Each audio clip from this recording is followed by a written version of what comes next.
friends, welcome to Beth's Happy Home. Today I'm going to show you how to make Thanksgiving rolls, and you can form them so they're really cute, or you can just make the traditional crescent shaped rolls, but they do not have to be hard, and this is the best recipe that I have ever used. It's one that I developed myself, and so I'm very proud of it, but I've had many people ask me for it. So I'm going to share it with you today. And you'll want to try it, and once you do, it'll become your family tradition. We're going to start with 4 cups of warm water. Now this is the temperature that you would bathe the baby in. So it's not hot, but it's just nice and warm.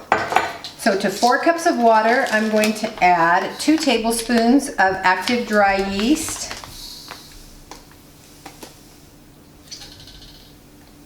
And I'm going to add 1/2 cup of sugar. I already measured that. And stir those up. Now you do it in this order, just so that they get going and are active and start to foam right immediately. I'm going to pour a 1/2 cup. I'm going to pour this 1/2 cup measure, half full of oil, approximately.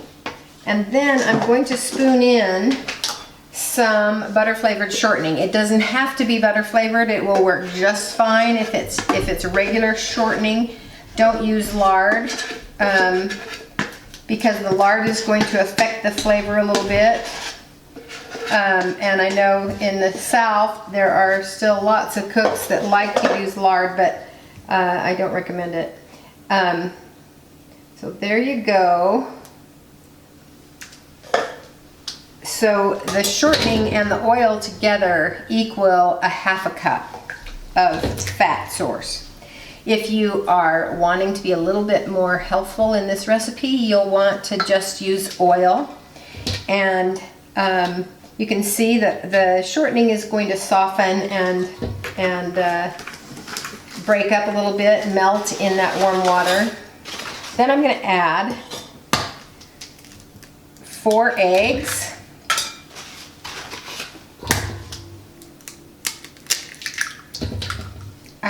Got a piece of shell in there. 4 eggs, and then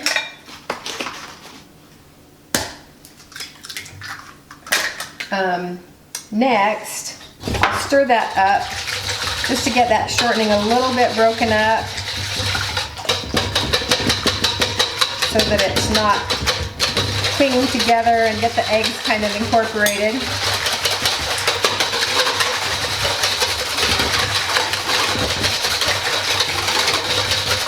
There we go. All right, next I'm going to add 1.5 tablespoons of table salt.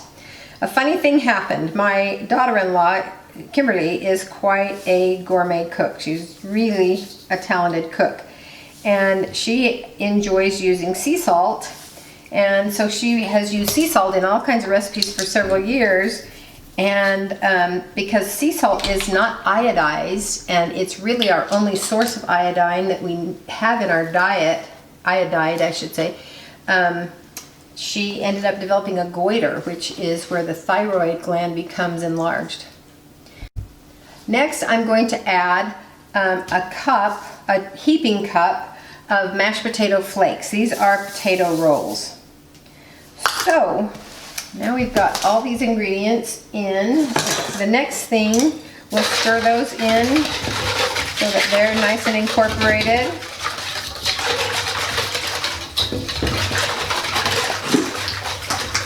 And lastly, before the flour, we're going to add 1/2 cup of vital wheat gluten. And I'm adding this because I'm not using bread flour, I'm using regular all-purpose flour. If you're using bread flour, you don't need to add the extra gluten.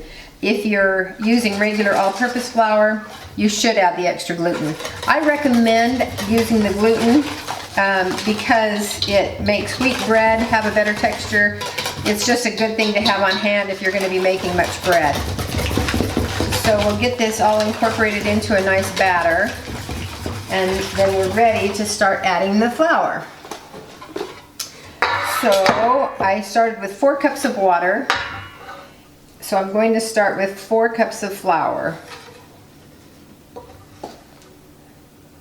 And as I said, this is just all-purpose flour. It is not anything special, but if you want to use whole wheat flour, this recipe works great with that, or if you want to use half and half, it will work just fine. It will have a little different flavor, but they will still be nice and light.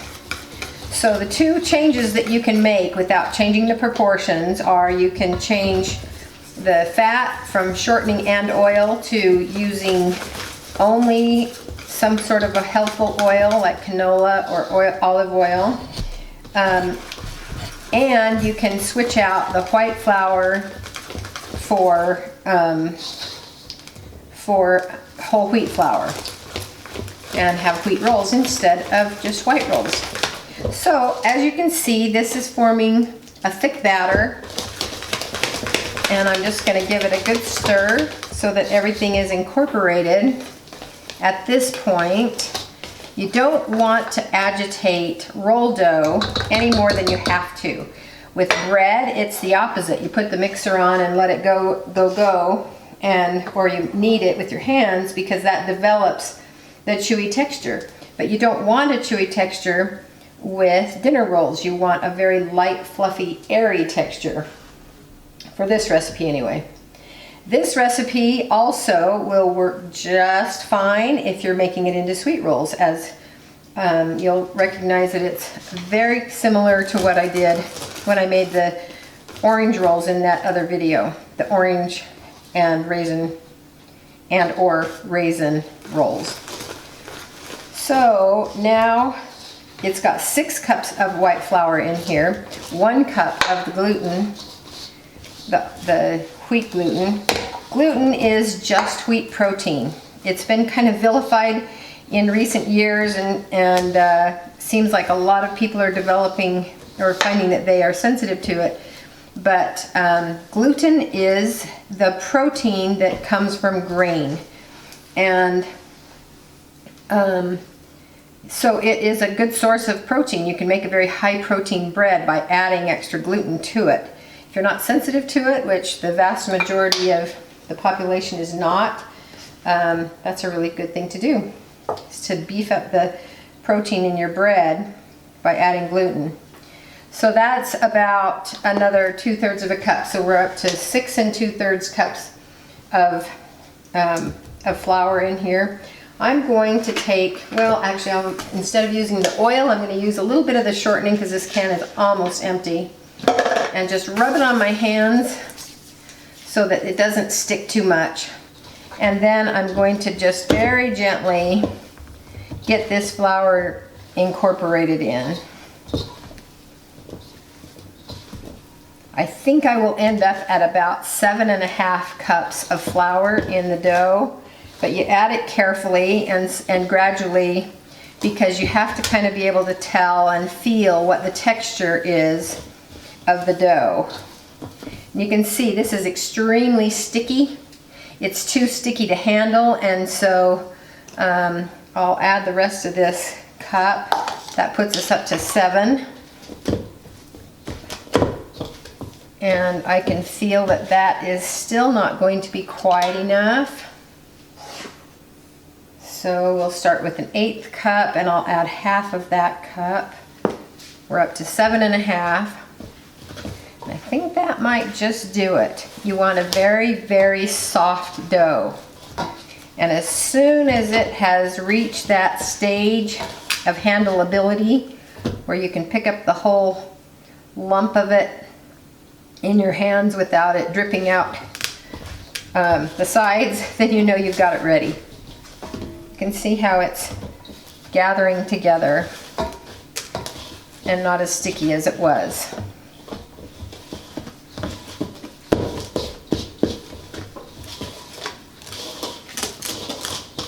I'm just trying to pick up the little scraps of dough that are sticking to the bottom of the bowl.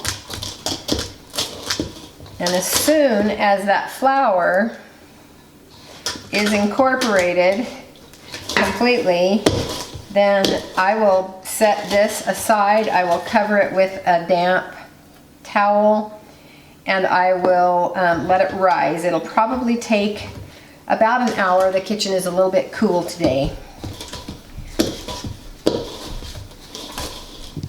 I think this is pretty well ready to go. I didn't mention one step. Well, it's still kind of sticking to the bottom of the bowl. I don't want that. I want it to have enough integrity that it's not sticky enough to stick to the bottom of the bowl. So, that's about right. That's about the right texture. So you can see it's quite sticky for a dough. Much stickier than you're going to use for bread. If I were making a bread dough, I would add at least another cup of flour. But not today, not for this. So now I'm going to put a tablespoon of oil in my hand and just gather up this dough and coat it completely with oil. And by doing this, it also helps just finish gathering up the last of that little bit of a stickiness. So there it is. Whoops, there it is. That's what it looks like. Now it will happily rise in a warm place, if you have one. Okay, it's been an hour and you can see that the dough has more than doubled in size. I decided to use cellophane instead of the towel. So the first thing to do, I'm going to form this up and sprinkle this generously with flour. You don't want it sticking to the counter. And it'll pick up some of this and make it a little bit less sticky. Then I'm going to cut the dough in half, which will also deflate it a bit, which is also fine. Flour my hands a little bit. Flour the dough, tiny bit. I'll leave half the dough in there. And you can see it's quite sticky still. So we don't want it sticking to the rolling pin. We're going to sprinkle it with flour, and I'm going to roll it out to be about ½ inch thick. You should admire my fancy rolling pin. I bought it at a thrift store one time for $1, and I have loved having this fancy one. So it's roughly a circle in sort of an amoeba sort of way. And now I'm going to cut it into 16 portions. So using a pizza cutter, it's really slick. I used to work at a pizza parlor. You can tell because I can make it nice and even, right? Actually, when I worked at the pizza parlor, I was a waitress, and so I never did cut the pizza myself. But what I'm going to show you how to do is make these little triangles into cute little turkey shapes. So what you do, the point becomes the nose or the beak, and you just kind of fold them. You hang the beak up on the side of a muffin pan, and you lay them on the muffin pan so that the back, the widest part of the triangle, is hanging out the back, and the beak part is hanging out the front. If your triangle is a little bit longer and thicker like this one is, then you can kind of fold it in on itself. I'm going to hang on to the beak so it doesn't escape. Like that. And you just do all of them so that their tail is just at the top of the muffin cup. This muffin pan, it is a nonstick pan, but I greased it anyway because bread dough seems to like to stick to things. So once you have these all placed in there, the bigger ones don't fit as well as these smaller ones do, so I'm kind of picking the ones that are a little bit less, a little bit smaller. because they retain their little turkey shape a little bit better. You don't want them touching each other. That's one requirement. You don't want them sticking to each other because then they pull apart. They pull apart the form. And that one's really too little. That's a reject. You pull each other apart when you take them out of the pan. Let's see. We'll do this one. And, whoops, that was no good. So you want them to be about that long. So about 7 inches. And so now you have all these little triangles flopped over the pan. You can kind of see what they're doing.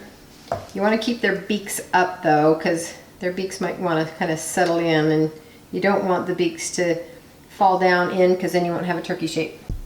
So the last thing to do to shape these up is you just want to go to the tail end of each of the little turkeys and cut some feathers. So I'm cutting about 1 inch down and about 4 little snips, 3 or 4 on each one, to make a little turkey shape, or form the feathers up. And they will grow fatter, and the turkey will grow fatter and kind of fill the muffin tin as it rises. So make sure that they're not hanging over the edge of the pan down here, just on the top. They go up to the top, but no more. And so I'm going to set these aside to rise, and then form up the rest of them just as regular rolls. Now I'm going to spray this cookie sheet. That's not exactly the right proportion, so I'm going to stretch it into a point. You can tell it's pretty forgiving. You know, if you want them exactly perfectly shaped, you know, you can struggle to start with a round piece of dough before you cut it with the pizza cutter. But it really doesn't matter as long as they're about the same size. It doesn't matter if there's a little seam on the inside, because as they rise, that seam will close over and be hidden. So here's the other half of the dough. We'll roll it into a circle. I think I'll throw on that little leftover piece.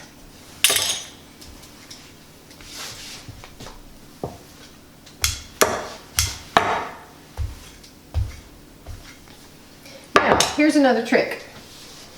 You can take a little bit of melted butter and butter the surface of the dough before you roll it into the roll.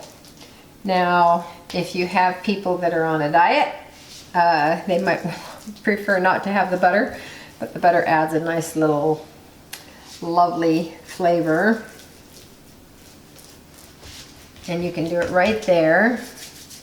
And obviously I'm rubbing it into my hands just because it keeps my hands from sticking quite so much. The dough from sticking to my hands quite so much. Okay.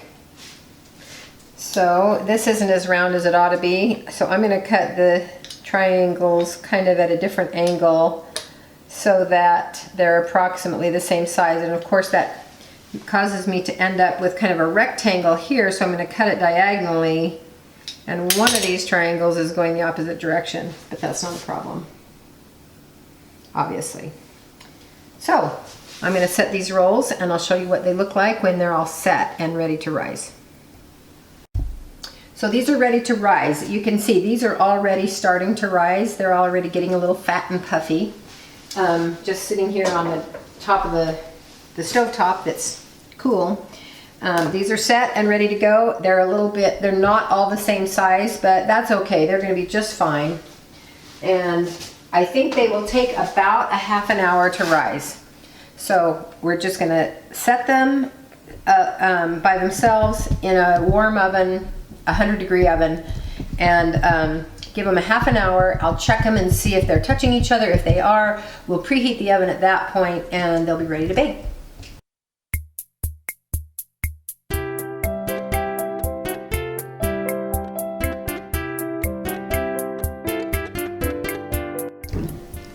All right, these are all done. You can see how feathery light they are. They're just amazingly light and soft. They're very hot too. So they're perfect for melting a little bit of butter. You could add honey if you wanted to, or you could add some jam, but I like them just the way they are. They're so tasty and so light and airy. I think you're going to love these rolls and enjoy them for your special occasions from now on. Thanks for watching.